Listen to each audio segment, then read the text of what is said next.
আমার ছেলে রিয়াজুল তালুকদার যাত্রাবাড়ি শহীদ হয়েছে। জুলাই মানে যাইয়া আন্দোলনে যাইয়া। আমার নাম দুজনে ফাঁসি হয়েছে কাল, শুনে খুব খুশি হয়েছি। তার ওখানে ফাঁসি হয়। আমি চাইলে যে বিচার। আমি রিয়াজুল শহীদের মা। আমার ছেলে যাত্রাবাড়ি থানার সামনে আমদার নালে গুল্লি খেয়ে মারা গেছে। আমার বাবার দুইটা পেশাব থুয়ে গেছে। মা হারা হয়েছে 3 মাস আগে, মা বিদায় হয়েছে।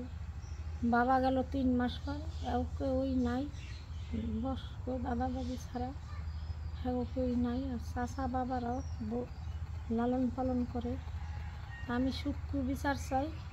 আমার এই নানাতকুর বাবা হারা মা হারা ফাঁসি চাই। 2 জনের ফাঁসি হয়েছে।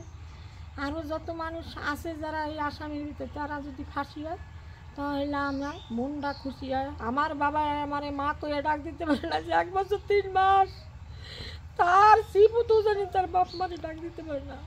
আমি সূক্ষ্ম ন্যায্য বিচার চাই। মা গর্ভতনী মা, পেটে ধরো মা, আমার মোনাজাত আল্লাহ কবুল করো, মঞ্জুর করো। আমার এই 2টা নায়নাত কুন্ডা করে বর্ষকালে ইয়ং সেরি হয়ে গেছে আমি।